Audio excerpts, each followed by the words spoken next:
Shalom Sabat, mga kapatid. Pati mo yung katabi mo, na, Shalom Sabat, kapatid. Sa ating Manilika, Shalom Sabat po. Tayo pumalakpak at sabayan natin ang malakas na hallelujah.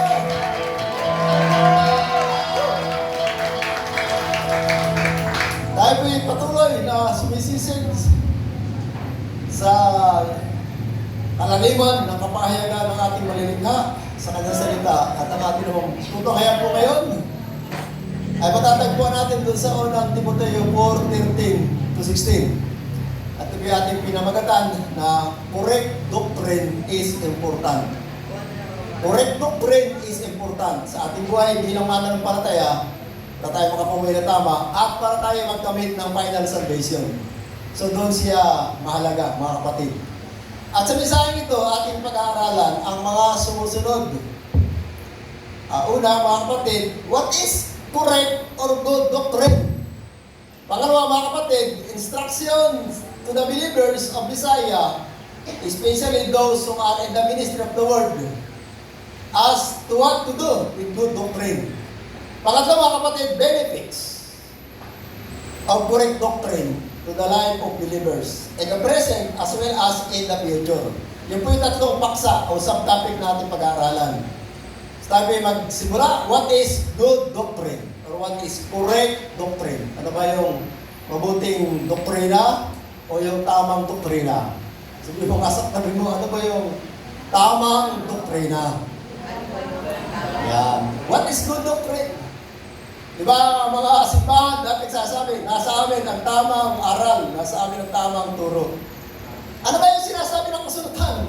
Patungkol doon sa good doctrine. Meron ba siyang definition? What is good doctrine? Hello mga kapatid, meron ba? Kung meron, puntahan natin yung mga talata at makita natin ano ba yung definition ng kasulatan doon sa good doctrine. Yung pong doctrine mga kapatid sa Greek, tinatawag po siyang didake at saka po didaskalia. Didake o didaskalia. Na ang meaning po niya ay teaching, instructions, precepts, learnings. Ang Hebrew po naman niya, mga kapatid, ay likak at saka po simua. Likak o simua. The same ang meaning, mga kapatid. Isa pa pala ay masar. Masar. The same ang meaning, learning, teaching, insight, instruction, doctrine, discipline, correction, review. Yun po ang mga meaning, mga kapatid. So, ang ating tanong, what is good doctrine? Or what is correct doctrine? Ay sinasabi ba ang talata? O ano ang kanyang paliwanag pag sinabing good doctrine? Oo, may sinasabi po siya at marami siyang sinasabi. At yung lahat ng kanyang sinasabi, ating tunghayan para makita natin ano ba yung sinasabi ng kasulatan patungkol sa good doctrine o mabuting aral o matuwid na aral o tamang aral. Eh, pag nakita natin at ating salaminin, ito bang ating kasimpliya ay nananangan doon sa katuroang iyon. Pag nakita natin tayo nananangan, then ating masasabi with confidence ating mga sarili na nasa sa atin ang tama. Nasa sa atin ang tamang aral. Agree, mga kapatid? Tayo magsimula. Ano ba yung good doctrine? Proverbs 4:2. What is good doctrines? Tayo magsimula sa Proverbs 4:2. I give you good doctrine. Ano yung good doctrine? Forsake not my Torah. Yung pong law ay Torah. So ang good doctrine, sa talatang ating binasa ay Torah. Kautusan ang mabuting aral. Tama mga kapatid? So sa talatang yan, palagay niyo mga kapatid, hawak natin yung mabuting aral. Palagay niyo mga kapatid, hawak natin. Palagay niyo mga kapatid, sapagkat sabi ng talatang ating binasa, Proverbs 4:2, I give you good doctrine. Do not forsake my Torah, my law, mga kapatid. So yun po ang isang definition ng kasulatan ng good doctrine. Matthew 15:9 at saka po, babalik tayo doon sa 6. Magsimula tayo sa 6. Matthew 15:6 at saka po 9. 15:6. Pinawalang sa ninyo ang salita ng Elohim dahil sa inyong tradisyon. So may usapin diyan mga kapatid. Yung salita ng Elohim na mga utos niya ay pinawalang sa panahon po ng Israelians, sa panahon nila, sa panahon ng Messiah, At ang pinapahalaga nila ay tradisyon, utos na ng tao. Pagdating ng verse 9, sabi po ganito, in vain you do worship me, teaching for doctrine, what doctrine? Doctrine the commands of men. So, ituloy mo kayo ganyan. Walang kabuluhan. Okay na yun. So, walang kabuluhan. Ang doktrina, kapag ang tinuturo ay utos ng tao o tradisyon na hindi naman ipinag-uutos ng ating manlilikha. Tama ba mga kapatid? So what is good doctrine? Doon sa talatang ating binasa, mahaba po yan. Akin lang kinuha yung main points. Yung commands of men are wrong doctrine. Yung utos ng tao ay maling doktrina, maling aral. Ang tamang aral ay yung utos ng may kapal, ang tamang aral. Pag siya sinusunod yung utos ng may kapal, iyon ang tamang aral. Agree mga kapatid? Dahil may talata mga kapatid. Agree? So, nakadalawa na tayong talata. Parehong kautusan ang sinasabi na mabuting aral. 1 Timothy 6:3-6. Ano yung mabuting aral? Ayon naman sa 1 Timothy 6:3-6. Sabi nga ganito, if any man teach a different doctrine and consent not unto the wholesome words, even the words of our Master Yahushua Messiah, and yung mga kapatid, yung doctrine ng Messiah, doctrine according to holiness, yung reverence and godliness or holiness. So, doctrine according to godliness or holiness. Tuloy basa. Sabi ay siya ay nagyayabang, wala siyang alam. Siya ay mahilig lang sa pagtatanong at pakikipagtanong sa mga salita na pinagbubula ng inggit, away, pagkasalita ng masasakit at mga masasamang salita. Ano pa? Perverse disputing of men of corrupt minds. Destitute of truth, walang katotohanan sa kanila. Supposing that gain is righteousness. Sabi ni Saul dito, kay Timoteo, sa mga ganoong tao ay magsaliyo kayo sa kanila. From such, turn away. So ano yung bad at saka good doctrine? Ang good doctrine mga kapatid ay ang doctrine according to godliness. At ang bad doctrine mga kapatid ay ba ito sinasabi ni Saul ay supposing that gain is godliness. From such, turn yourself away. From such, withdraw yourself away. Na iniisip na inaakalang yung pakinabang ay kabanalan. Sa mga ganun tayo, magsaliyo kayo sa kanila. Kabanalan ay pakinabang. Para maganda sinasabi, mananampalataya ka, bakit mahirap ka? Kung ikay totoo mananampalataya, dapat financially, materially, pinagpapala ka rin ng iyong manlilikha. Di ba yung patuloy narinig natin? Kaya ang preaching ng mga pulpit ay blessing, blessing, blessing after blessing. Sapagkat ang paniwala nila, kung ikay totoo mananampalataya, ay dapat ikay materially will blessed. Ikay masagana, manawa ka sa buhay. Pagkamat, yan ay sangkap mga kapatid, pero not necessarily nangyayari yan sa lahat ng mananampalataya. Sabi nga ni Ma'am Naila, yung mga propeta, mahihirap na tao. Ang Misaya nang dumating sa lupa, sabi niya, mabuti ba yung mga asong gubat, may lungga. Yung mga ibon, may hapunan. Pero ang anak ng tao, tinutukoy niya kanyang sarili, wala man na akong masandalan ng aking ulo. Ibig sabihin, walang bahay. Sabi nagpakarukha. Namuhay siya ng dukha, magamat siya may-ari ng buong sang kalangitan at sa kalupaan, kung si maging tao, siya ay nagpakarukha. Hindi niya hinangad ang material ng buhay nito, siya namuhay ng hamak na buhay, simpleng buhay lang, at siya nakapokus doon sa kanyang misyon sa buhay na ito, mga kapatid. Magamat, may mga tao sa kasulatan, mga godly people na pinagpala, mayaman, si Abraham, mayaman, si Isaac, si Jacob, mayaman, si Job, mayaman. Diba, napakayaman ni Job. nung si i-testing ng malilika at siya nakalampas sa testing, sabi, dinubli pa ang kanyang kayamanan. So maraming mayaman mga kapatid, pero mas marami ang mahihirap ng mga mananampalataya.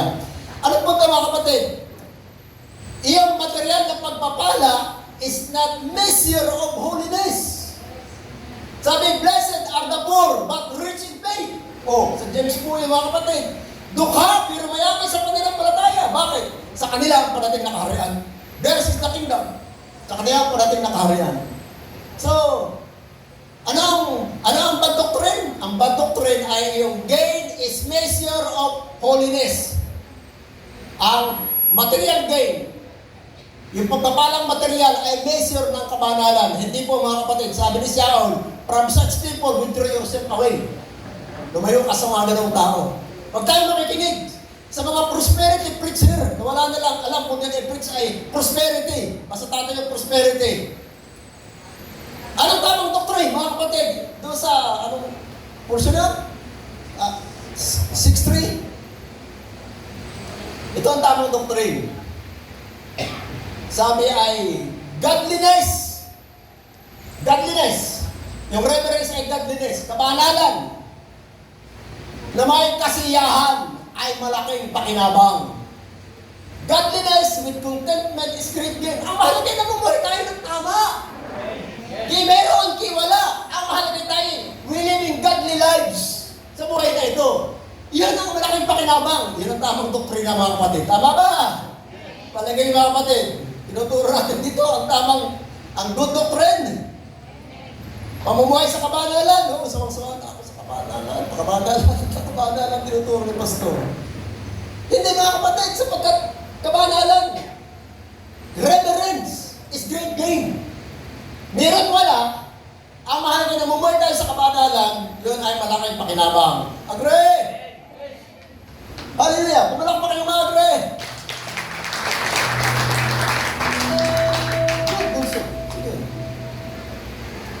Sige. Okay, good.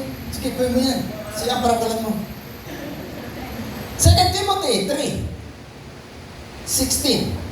3:16. Tama ba ka? Di. 2 Timothy 3:16.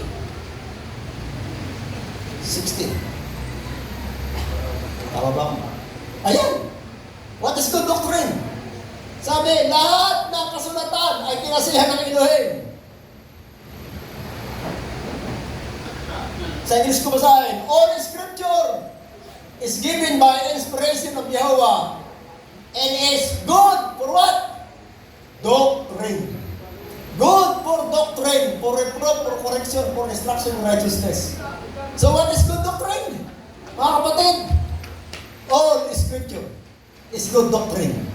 Basta yung tamang unawa sa kasulatan, tamang unawa na ating inilalapat sa ating buhay, that is good doctrine. Agree mga kapatid? Good doctrine. Bayan ang talaga. All scripture is given by inspiration of Yahweh and is good for doctrine, for reproof, for correction, for instruction in righteousness. All scriptures, ang lahat ng kasulatan ay tinuturo diyan ay mabuting aral. Agree? Yes. Tama mga kapatid? Doon tayo sa Hebrew 6:1. Makita natin ang good doctrine. Kasi ang ating tanong, what is good doctrine? Tayo ba as an assembly o as an individual believer ay hawak pa natin ang good doctrine, ang tamang aral. Nasa atin ba? Kasi lahat naman ng reliyon, nagsasabi nasa kanila ang tamang aral. Pero ano ba ang tamang aral na sinasabi ng kasulatan? At doon tayo mga kapatid sa kasulatan, maniniwala, hindi sa sinasabi ng mga religious leader. Good doctrine. Bakit mga kapatid, malalaan ko sa alin na yan. Kung sasabi natin ng tama, therefore let us carry on. Ang walang hiyan ng ating mga translator. Kasi galit sa Torah eh. Kaya lahat ng pangungusap na may kaugnayan sa Torah, kanilang babaguhin ang wording para lumabas na wala nang kautusan. Yung salita, living on, ang kanyang proper sa Greek na meaning, mga kapatid, ay let us carry on. Dalahin natin. Therefore, let us carry on the principles of ano? Of the doctrine of the Messiah. Then, doctrine. Dalahin natin yung prinsipyo, fundamentals, primary teachings ng doktrina ng Messiah. At sabi tayo magpatuloy doon sa kasakdalan. Anong kasakdalan? Yung tayo ay mamunti sa buhay nito na maging tayo kamukhaan ng Messiah. Tama ba mga kapatid? Yun ang nilang tinutukoy. At ano yung principles ng aral o doktrina ng Messiah? Dahil mga kapatid, yung foundation of repentance from dead works, foundation of faith toward Yahuwah. Dahil natin yan. Sabi, yung not laying again, ay do not abandon. Kung ano kinatalaga ng ating mga translate. Do not abandon. The foundation of repentance from dead works and of faith toward Yahuwah. Ano pa yung mga principles ng aral ng Messiah? Yung doctrine of baptisms, doctrine of laying on of hands, doctrine of resurrection of the dead, and doctrine of eternal judgment. Yan ang kapatid ang good doctrine. Dapat itinuturo sa mga asembleya para masabi natin ang isang asembleya, nasa kanila ang tamang aral. Agree, mga kapatid. Hallelujah. Dahil sa 2 John 1, 4-9. 4-9 tayo. Good doctrine. Ano, naalala ninyo mga kapatid, ano ba ang tamang aral? Hello, sa mga talata ang ating pinupuntahan, nakikita na ba ninyo, ano ba yung tamang aral? The good doctrine, mabuting aral, o tamang aral. Sabi nito, ganito ni Yahukanam, sa Asembleya, na kanya sinulatan, sabi niya, nagagalak ako ng gusto sapagkat natagpuan ko ang iyong mga anak na lumalakad sa katotohanan. So, ang good doctrine ay yung truth. At ano yung truth na tinatalakay diyan? Ating alamin. Sabi, yung katotohanan ay naating tinanggap na utos mula sa Ama. Turo na naman ito mga kapatid. Turo na naman. At yun, ako'y nakikusap sa iyo, babae, yung simbahan po yan. Hindi sa sinusulatan ko kayo ng bagong utos, kundi yung utos na atin ang tinanggap mula pa sa pasimula. Upang, yung dat ay upang tayo mag-ibigan. At ang yung utos na yun, na ibinigay ng Ama mula pa sa simula, na dapat ating yakapin, ang epekto ay upang tayo mag-ibigan. At ito yung pag-ibig, na tayo lumakad sa kanyang mga utos. Oh, hallelujah, tura. Ito ang utos na inyong narinig mula sa pasimula na lalakaran ninyo. Anong lalakaran? Yung pagsunod. Pagsunod sa mga utos. Tuloy natin. Sapagkat maraming mandaraya na nakapasok sa mundo na nagsasabing si Yahushua, Messiah, ay hindi nagkatuwang tao. Ito ang mandaraya at mga anti-Messiah. Sabi, tingnan niyo ang inyong mga sarili upang ingatan niyo ang inyong mga sarili upang hindi niyo maiwala yung mga bagay na yung pinagpagalan, kundi tumanggap tayo ng buong gantimpala. Ang gantimpala tayo bubuhayin sa immortality at mag-ahari tayo kasama ng Messiah dito sa lupa sa panahon ng millennium. At sabi ganito, whosoever transgresseth and abide not in the doctrine of the Messiah, he has not, Yahushua the Messiah, and he that abides not in the doctrine of the Messiah, he has both not the Father and the Son. He that abides in the doctrine of the Messiah, he has both the Father and the Son. Ang sino mang lumalabag at di na natili sa aral, doktrina ng Messiah ay hindi kinaroroon ng Elohim. Ang nanatili sa aral ay kinaroroon ng Ama at gayon din ng Anak. Ano yung aral ng Messiah? Mga kapatid, na dapat tayo siyang niyayakap doon sa unang verses natin binasa. Tura, balik mo kayo lang yung portion ng verse ba yan? Verse 6. Ito yung aral ng Messiah. And this is the love that we walk after His commandments. This is the commandment that as you have heard from the beginning, yan ang inyong lalakaran. So anong aral ng Messiah? Yung pag-ibig na pinapakita sa pamamagitan ng pagsunod sa mga utos ng ating unahin.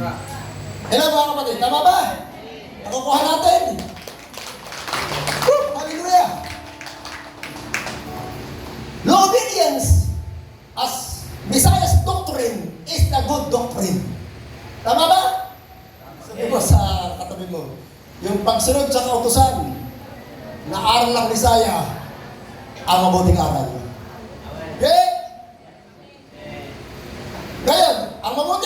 pala ay yung kautusan. Kung ating susumahin yung mga talatang ating pinuntahan, yung kautusan, ang mabuting aral. Kaya pala sa bagong tipan, sabi ng Elohim, I will write my law in your heart and put it in your mind. Kasi yun yung mabuting aral na dapat natin yakapin. Palagay niyo mga kapatid, nasa asambleyang ito ang tamang aral. Woo! Narito kayo mga kapatid? O bakit parang hindi kami excited na narito? Kasi pag nasa atin yung maling aral, utos ng tao lang mga kapatid, ay nag-aabala tayo magpapahamak, tayo nagpapagundahan. Kahit anong kadamo na kwarta na ganyan sa asambleyang ito, walang kabuluhan ng lahat ng iyan. Tama ba? Walang kabuluhan. So napakahalaga ng tamang aral. Para tayo mamuhay ng tama sa buhay na ito. At para tayo magkamit ng final salvation. Kasi ang nangyayari, lahat ng mananampalataya, naniniwala na sila ligtas. Paniwala laang nila yon. They are believing the lies. Naniniwala sila sa mga kasinungalingan. Paniwala lang nila yon. Bakit? Sapagkat ang mga talata sumasalangsang. Hindi ka totoong ligtas at hindi ka tatanggap ng final salvation pag wala sa iyo ang tamang aral. Tama ba? Roma 8. Tama ba ako o 10.1? 10.1, I mean. Bayan, mga kapatid, mahalaga ang aral. Mga kapatid, ang nais ng aking puso at dalangin ko sa Ama para sa aking mga kababayang Israelitiano, sila'y mga ligtas. Mga ligtas sila.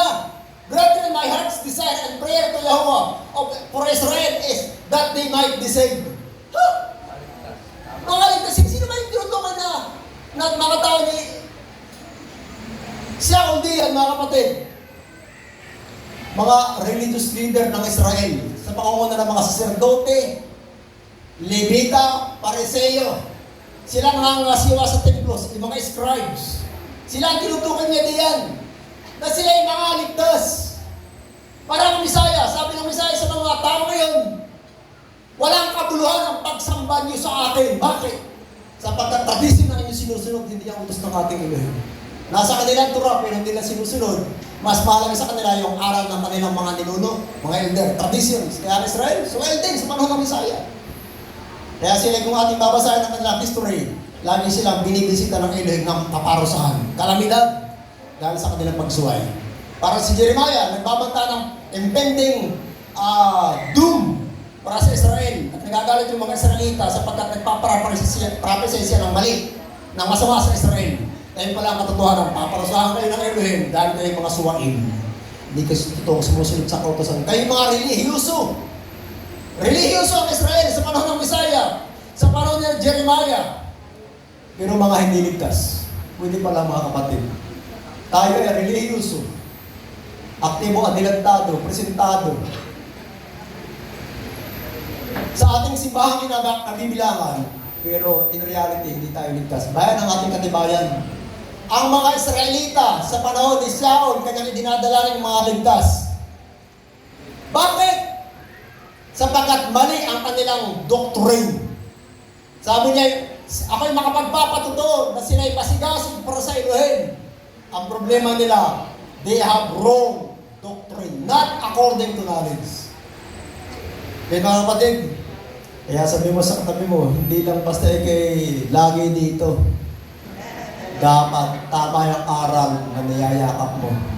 Sabi mo, hindi lang basta lagi ka dito. Dapat tamang aral ang niyayakap mo.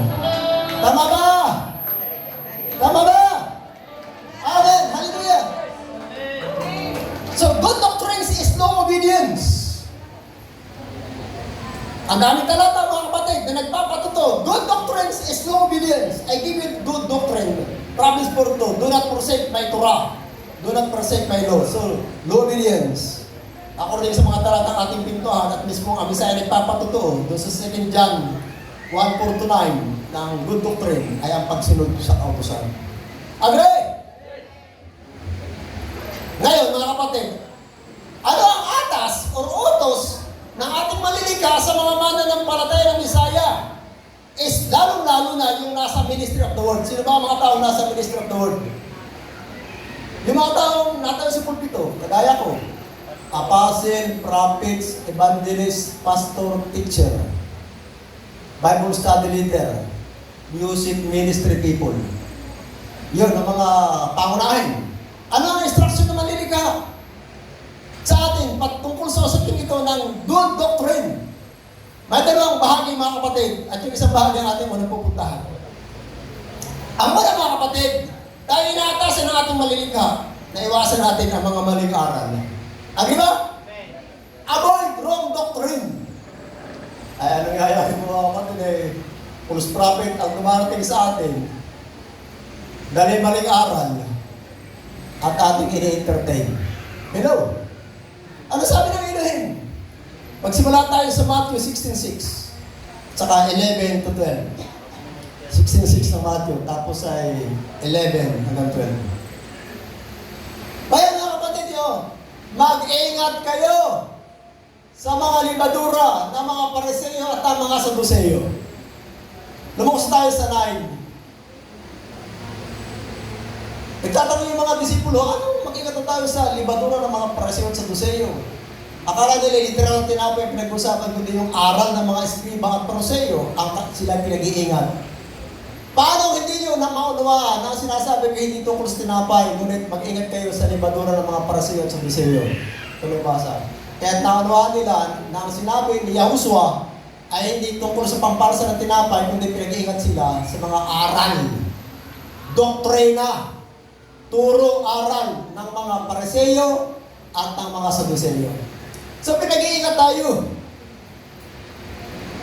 Pag mali ang aral, mag-ingat kayo, huwag nating entertainin. Meron bang kanata, pastor, na huwag mong entertainin? Oo, meron. Second John 1:10 to 11. Huwag natin entertainin. Oo, kaibigan natin sila. Pero huwag mo silang bibigyan ng opportunity pagdating sa usaping spiritual sa iyong buhay. Do not give them spiritual authority in your life.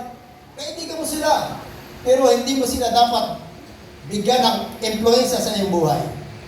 Sabi dito, kung sino man sila dumating na hindi nila aral na ito, anong aral? Aral ng Misaya. Huwag niyong tanggapin sa inyong bahay, hindi huwag ninyong batiin. Give him big speed. Sapagkat sino man na bumabati sa kanya ay nakikibati sa kanyang masasamang gawa. Maling aral, tapos pastor, pagpalain ka po ng ating Diyos, ay yung ginagawa yan na pinapangaral mo ang maling aral. Bakit sila sabing maling aral? Kasi ang doctrine ay yung kautusan. Turo niya, pananampalataya na lang kay Jesus Christ, wala nang pagsunod sa kautusan, pagpalain ka po ng Diyos sa ginagawang pangarap ng maling aral na yan. Sabi ba ito, sapagkat na mababati sa kanya, nakikibati sa kanya masasamang gawa. Ano mga kapatid, nag-imbito na ako na ang sinasabi. Ano ba ang kasamaan? Di ba? Nasabi ko na yan. Sa Samoa natin, 19 verse 52. Kasamaan.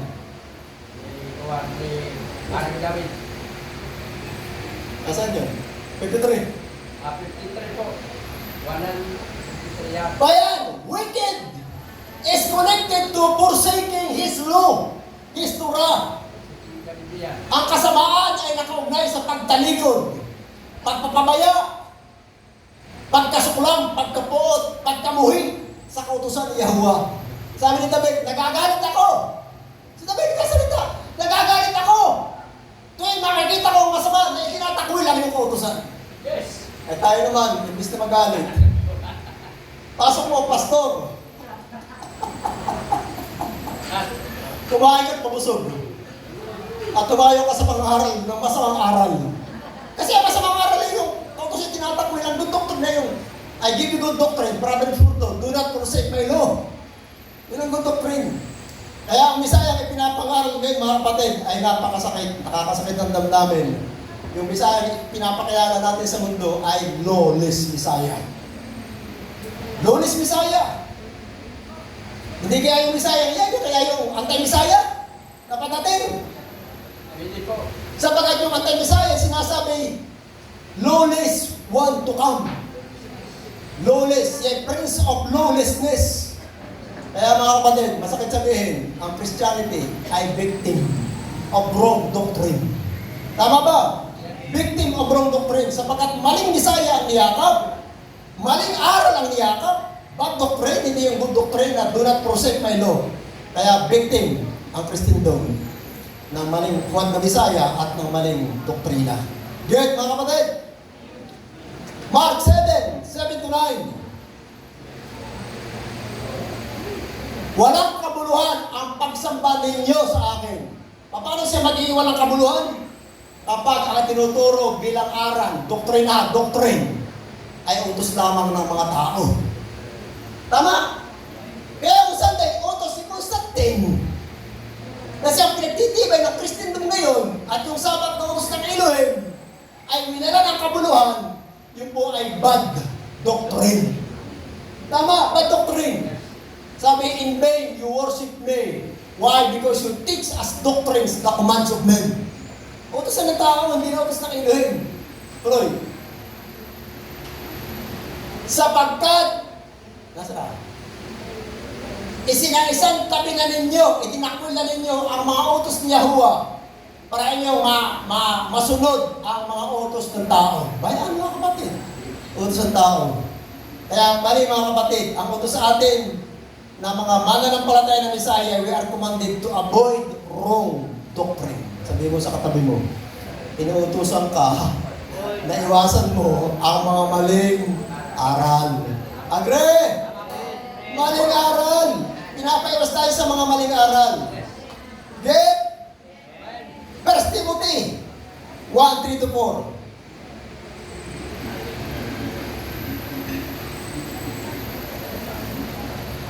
Tama ba?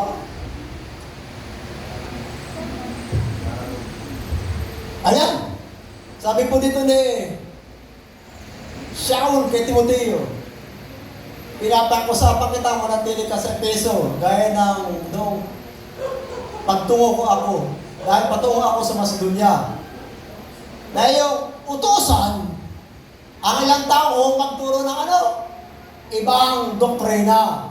I beseech you to abide still at Ephesus when I went to Macedonia, and that you might command some that they teach no other doctrine. Walang ibang ituturo. Petero Didascalia, walang ibang aral na ituturo. Ang ituturo lang mga kapatid ay yung aral na sinasabi ng kasulatan. Wala pong iba yun. Pinagtitibay ng kasulatan at mismo ang Messiah nagpapatibay sa aral na iyon. Yung pagsunod sa kautusan. Agree? Yes. Teach them that they teach no other doctrine. Walang ibang aral sila nagtuturo. Walang ibang aral, kundi yung aral na tinuturo ng Messiah, ng mga apostol, ng mga propeta. Verse 4. At huwag ka rin, bigyan pansin ng mga alamat. Walang katapusang talaan ng lahi na naging isa rin ang haka-haka sa halip. Pagsasanay na mula sa Elohim na makilala sa pamagitan ng pananampalataya. Neither give heed to fables and endless genealogies na nagdudulot ng tanong at pagkakabahabagay at pag-aaway-away. Huwag yan. Hindi yan. So, another scripture. Titus 1:9. Bayan, ang utos sa atin. Na atin daw panghawakan, mabuti. Ang tapat na salita na ayon sa turo. Bayan, sabi ay, holding fast the word that he has been taught, as he has been taught, that he may be able by sound doctrine, doctrine, ng mabuting aral. Para Para siya makapaghikayat at makapagkumbinsi doon sa mga nalilihis. Dapat na kanyang pinangawakang mabuti ang tapat na salita na ayon sa mabuting aral upang makapangaral siya ng wastong aral, good doctrine, at pamulaanan ang mga sumasalungat dito. So yun ang utos sa atin, imbis tayo makiisa, ay tayo manaway. Sabi mo sa katabi mo, imbis na ikay makiisa sa masamang aral, ikaw ay manaway. Atin yun pangako ko sa iyo, hindi ko kinakalimutan. Ikrat lang ni Aba, talagang pasasayahin kita. Dahil pinasaya mo ako. So narinig ko nung nakaraang patuturo. Hallelujah! Nagkakalasan tayo? So, kung ano yung mabuting aral? Kaya natin ang tinutuhayan, pang pira po ako sa naman. o mata, pangunawa, bukas ang mata ng iyong kaisipan sa katotohanan ng iyong, makikita mo, tura. Kaya ka tumingin, tura, tura, tura, tura. Diba? Inaayawan natin yung tura eh. Kasi pupunta tayo sa ibang usapin. Kaya itong ibang usapin ito, doktrina natin pinag-uusapan, ay dinadala pa rin tayo sa kautusan. Bakit? Sapagkat yan ang mabuting aral. Get? Yan ang mabuting aral. Tama ba? Hebrews 13:9.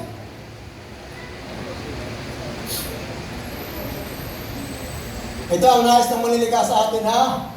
Huwag kayong padala sa sari-sari at kakaibang mga doctrine. Be not carried about with different and strange doctrine. Huwag tayong padala. Huwag tayong padala. For it is good thing that the heart be established with grace. Hindi sa ibang mga usapin, yung karne mga patay pinag-usapan, which have not profited them that have been occupied therein. Pero sinasabi dito, huwag kayong padala sa ibang mga aral. Ang aral natin yayakapin mga kapatid ay yung good doctrine. Proverbs 4:2. Do not forsake my law. Agree? Tama ba mga kapatid? Hallelujah. Last sa bahaging ito. Roma 16:17. So we are commanded to avoid wrong doctrine. Kaya tama pala tayo makikisama, hindi makikisama. Tinawag itong pakikiisa sa maling katuruan na kasamaan. Di ba ga? Doon sa 2 John. Verse 10 to 11, kasamaan. Sabi ganito, ngayon sinasabi ko sa inyo mga kapatid, ano sabi dito?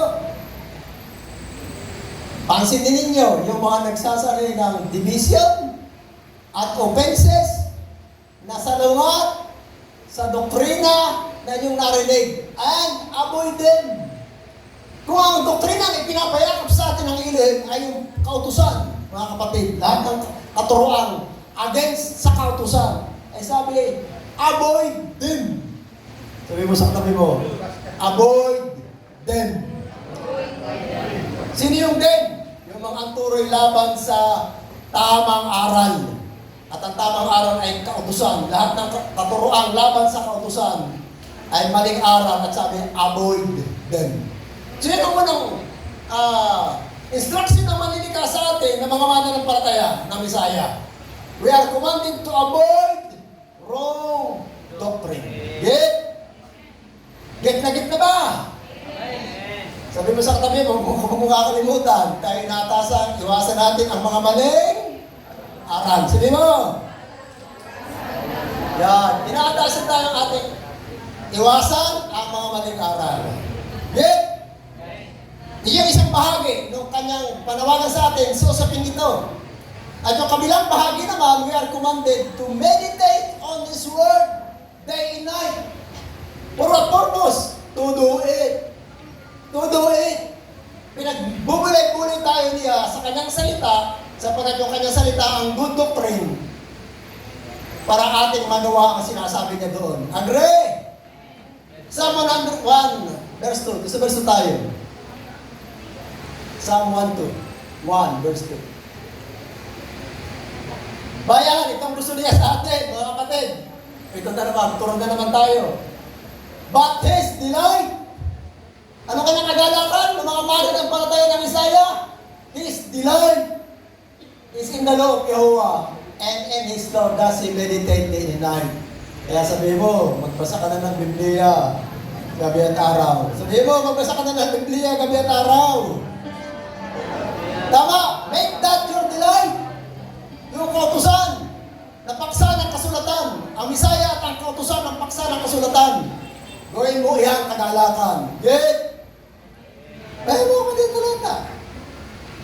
Psalm 119 verse 15 at saka 48. 119 verse 15 at saka verse 48. I will meditate on your precepts and have respect unto your ways. Ako'y nagbubulay-bulay sa iyong mga tuntunin at ginagala ko ang iyong mga daan. Doon kayo dumaan at kayo makakasumpo ng kapahingahan sa inyong mga kaluluwa. Yung pagsunod sa kautusan ay daan. At makakasupo kayo ng kapahinga. Sabi dito ni Haring David, I will meditate on your precepts and I have respect on your ways. Yung ways ay yung pagsunod sa kautusan. Ang precepts, mga kapatid, ay yung kanyang mga palatuntunan. Weekly Shabbat at saka po annual Shabbats. Tama! Yung kanyang major precepts, mayroon pa siya ibang mga precepts, pero yung kanyang mga priority precepts dapat natin ganapin sa ating buhay.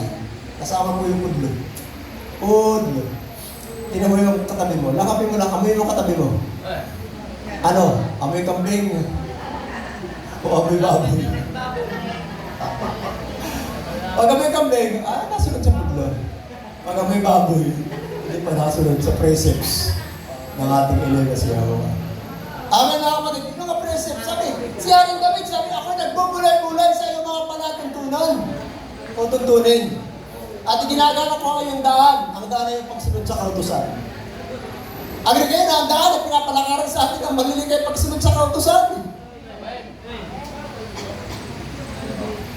Dalataan natin, nagkakalimutan eh. Jeremiah 6:16 at saka 19. Dalataan natin, nagkakalimutan. Kasi nangyayari ibang daan ang ating dinadaanan. Ito ang sabi ni Yahweh, tumayo kayo sa mga daan at tumingin. Ano sabi? Anong inaada sa atin? Ipagtanong nyo ang dating daan. Hindi yung Dani Soriano ha. Kung saan naroon ang mabuting daan at doon kayo dumaan. At pag tayo dumaan doon, ano sabi? Makakasumpong tayo ng kapahingan sa ating mga kaluluwa. Pinadadaan tayo sa daan ni Yahweh. Kaya lang mga kapatid, sa totoo lang, lahat ng mananampalataya ng Elohim, halos lahat, ay ayaw dumaan sa daan na iyon. Bakit? Sinasabi ng talata. Ngunit sinabi nila, ayaw namin dumaan doon. Sinasabi natin, mahal natin ang Elohim na iyan, malilikha ng langit at lupa. Pero pag sinagsasalita, ayaw natin patiwalaan at ang pinaniniwalaan naman natin ay si Pastor A, B, C, D, E, F, J. Sino ba ang tagapagligtas? Ang Elohim? Si Yahushua? O yung ating pastor? Yung ating pastor, mga kapatid, kung si Antay-Tura, sasabihin ng Misaya sa mga anghel, yung masasama, hindi na ba yung espiritu ng kasamaan, paglabag sa kautusan, yung masasama, tika, anghel, Gabriel, tika. Bakit? Ako yung doctorate degree, ako yung DDT degree, ako may PhD, MND, hindi na sa akin. Ako yung nag-ahatid ng tabuhan ng simbahan, mega churches, ang dami ko mga under churches diyan. Ay maski na, ang dami mong iniligaw.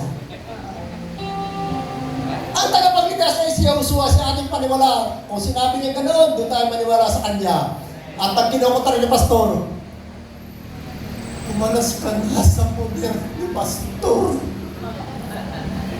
Hindi tayo nananatili.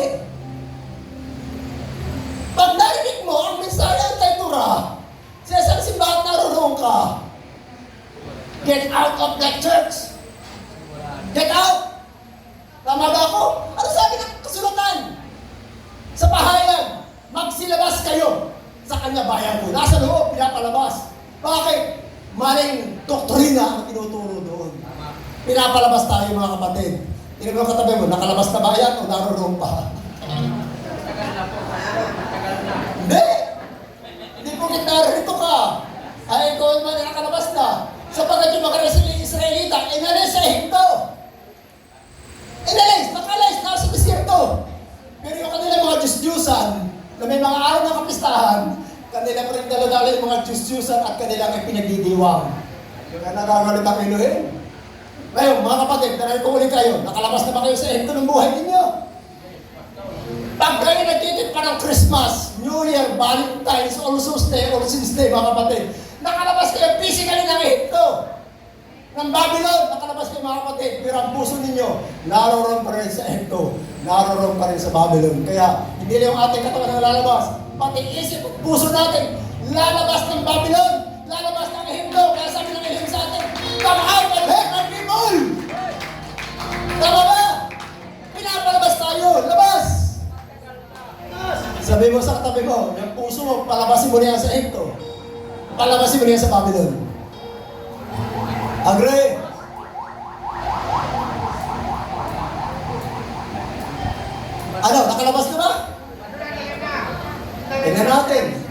Darating na naman ang bells.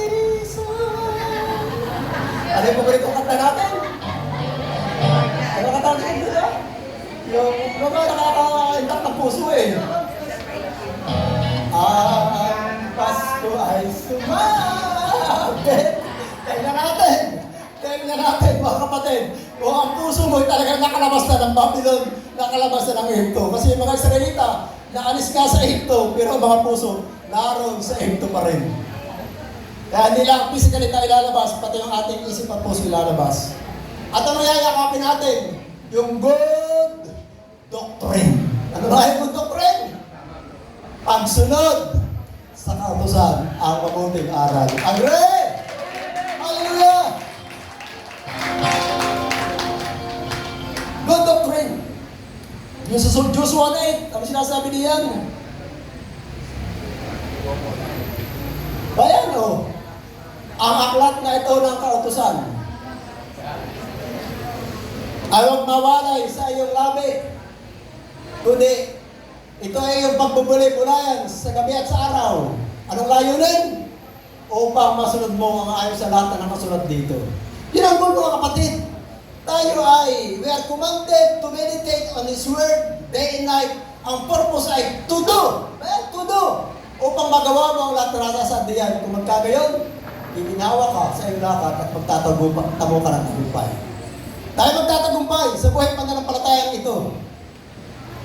At yung, kung nagtatagumpay tayo sa buhay pananampalataya, damay ang ibang aspeto ng ating buhay. Physical, material. Agree mga kapatid? Damay, physical, material. Damay yan, mahahawa yan, mahahambulan yan mga kapatid. Sapagkat bahagi yan sa mga collateral blessing ng ating malilika sa ating pagsunod sa kautusan. Good? Tama ba? Doon sa Acts 2:42. Acts 2:42. Yung mga mananampalataya, nung bago pa silang sulpot, nananatili sila saan? Sa doktrina. They continued steadfastly saan? On the apostles' doctrine and fellowship and in breaking of bread and in prayers. Nananatili sila sa araw ng mga apostol. Ay bakit dapat manatili sa araw ng mga apostol? Sapagkat ang araw ng mga apostol ay yung araw ng kasulatan. At ang tinuturo ng kautusan, ng kasulatan at pagsunod sa kautusan. Yun ang kanilang tinuturo. Agree ba kapatid? Amen! Tama po yun mga kapatid yan. Ang dami talata dito. Hindi ako dalawa pa. Doon sa Ephesians 4:13-15. Bayan mga kapatid, itong goal natin sa ating pagsunod sa mabuting aral. Lapasan ko muna yan. Kasi babalikan ko yan. Doon sa benefits. Dumura tayo sa Roma 6:17-18.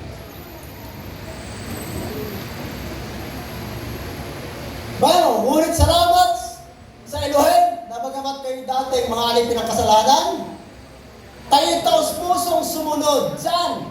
Sa doctrine.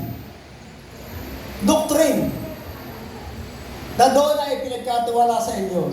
You have obeyed from your heart that form of doctrine which was given to you. So yung doctrine, yung pagsunod sa kautusan, ibinigay sa kanila. At anong resulta sa kanilang buhay?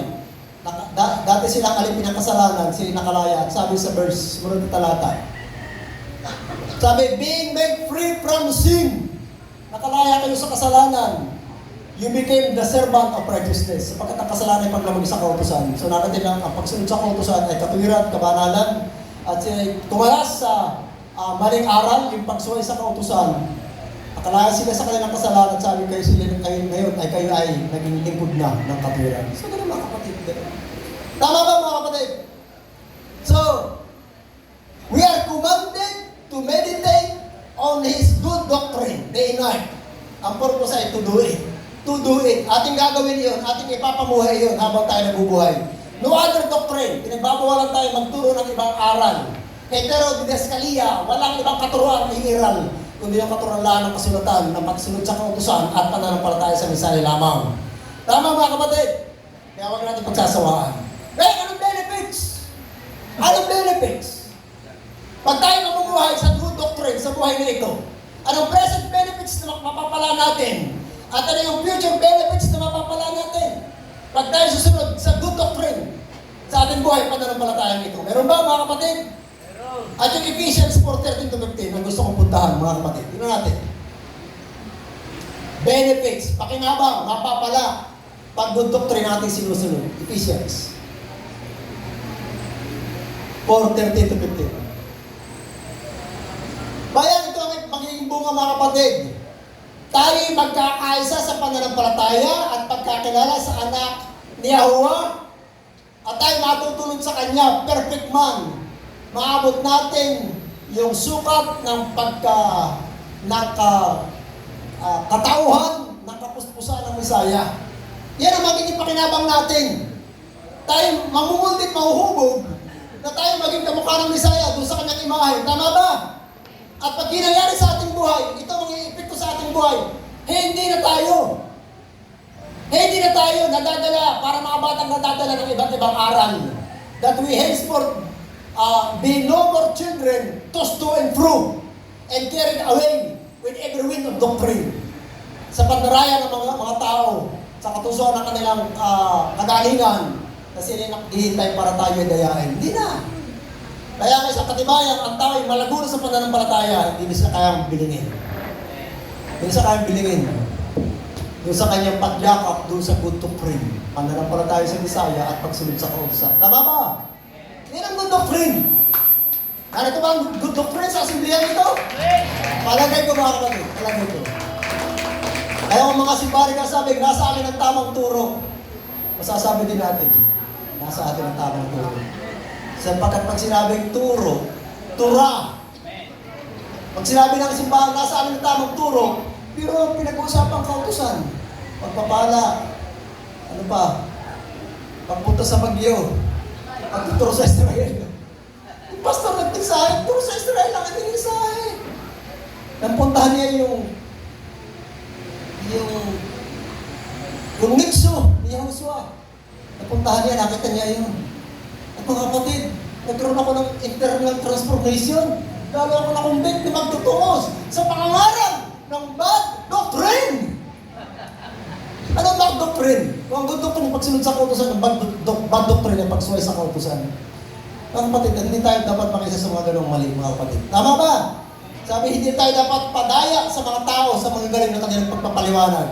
Sapagkat tayo lumalago, nagugustong gulang at hindi tayo kawangis kabukha ng Misaya. Agre, mga kapatid, tama ba? Titus 1:9. 1:9, I mean.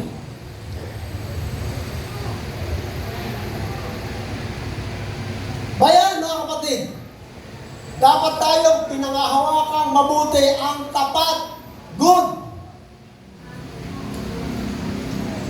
doctrine, ang tapat na aral na ayon sa turo, doctrine, upang makapangaral siya ng wastong aral at pabulaanan ang mga sumasalungat, holding fast the faithful word as he has been taught, that he may be able by sound doctrine, yung good doctrine, pagsunod sa kautusan at pananampalataya sa Bisaya, he may be able to both exhort and convince the opposer, yung mga sumasalangsang, atin silang pabulaanan. Hindi. Oh, may punto ka, bro, may punto ka. Tama ka rin diyan. Tinuturo niya yung pagsuway sa kautusan. Ano may punto siya? Tama ka rin diyan. Mali yan. Tama? Hindi pa rin pananampalataya lang kay GC ang kailangan. Wala nang pagsunod sa kautusan. Bad doctrine yun, mga kapatid. Hindi lang dapat. Ating iupos, mali yan. Bayan ang sinasabi, pabulaan na natin ang mga sumasalungat. Tayo makapangaral ng wastong aral, pabulaan na natin ang mga sumasalungat. Hindi natin sasayang ayunan ang mga maling aral. Kaya tayo makikisama, hindi tayo makikisa sa kanilang kasamaan. Agree, mga kapatid? Titus 2:1, 7, at saka 10.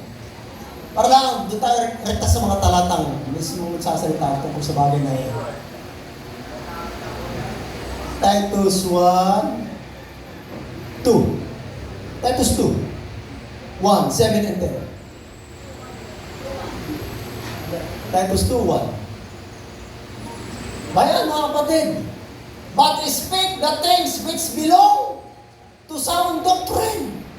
Magsalita ka ng mga bagay na kabilang sa sound doctrine. Bumuksa ka sa 7 at saka sa 10.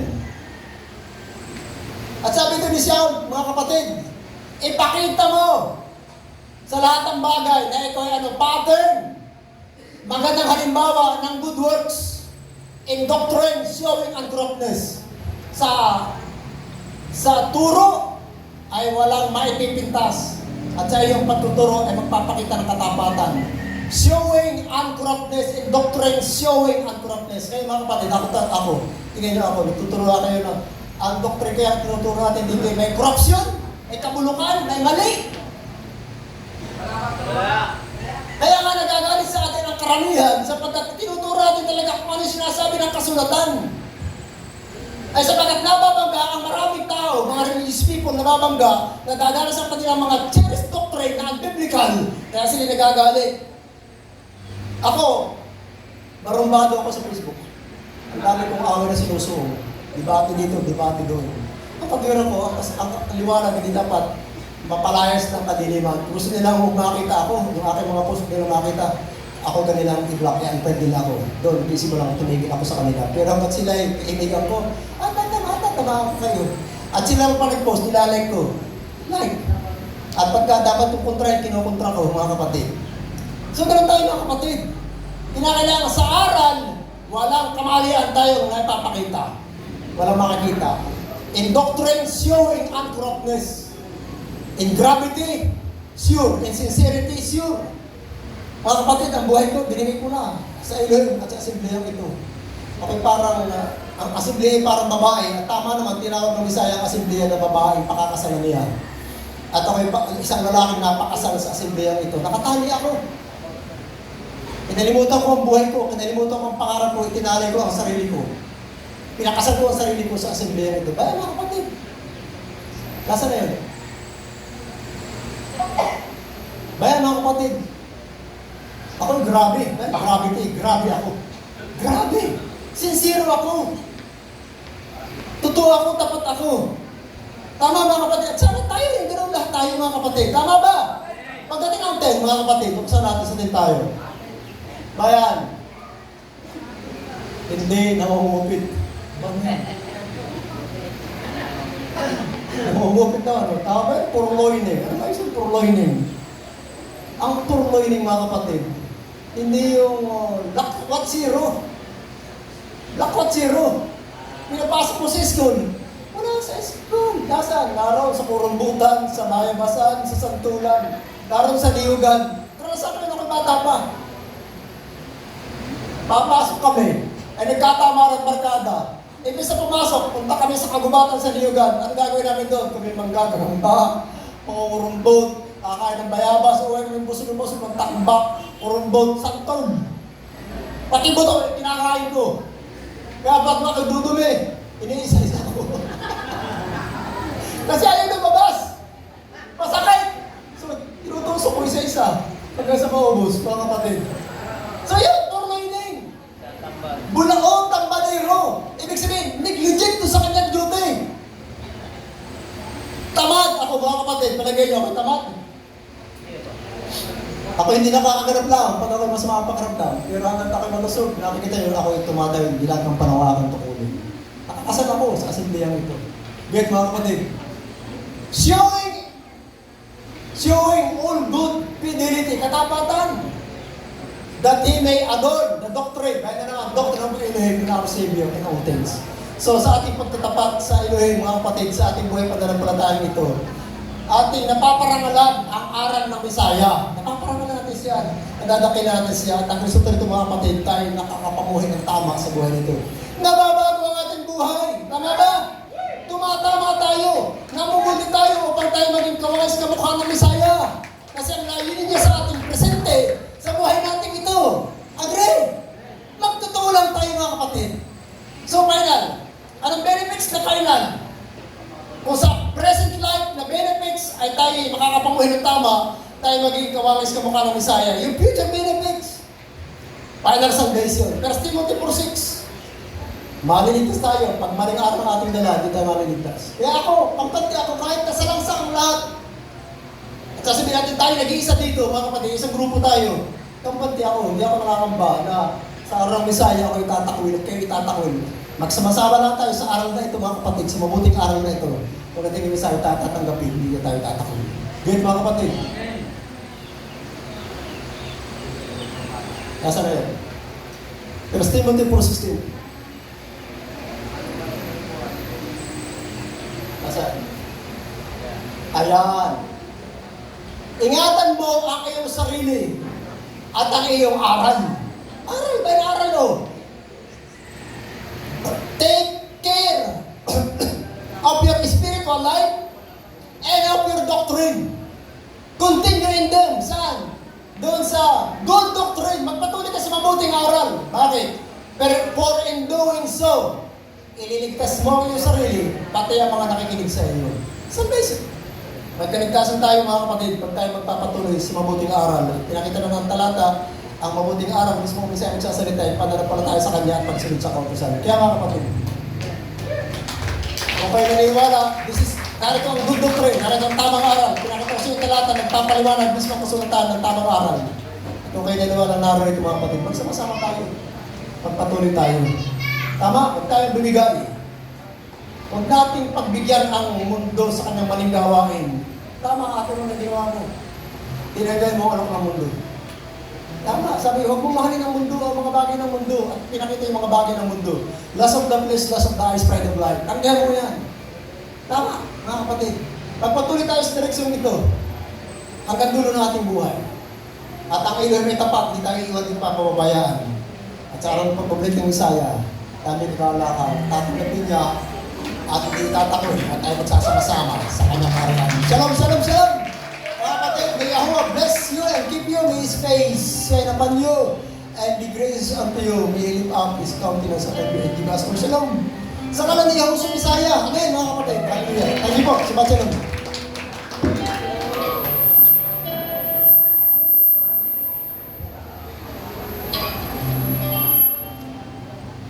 Salamat po muli sa ating manlilikha. Talaga po ang dami niyang revelation sa ating buhay upang tayo ay patuloy na magdumiin sa kanyang mga aral at ito ang ating ipamuhay. Ano nga po ba ang good doctrine?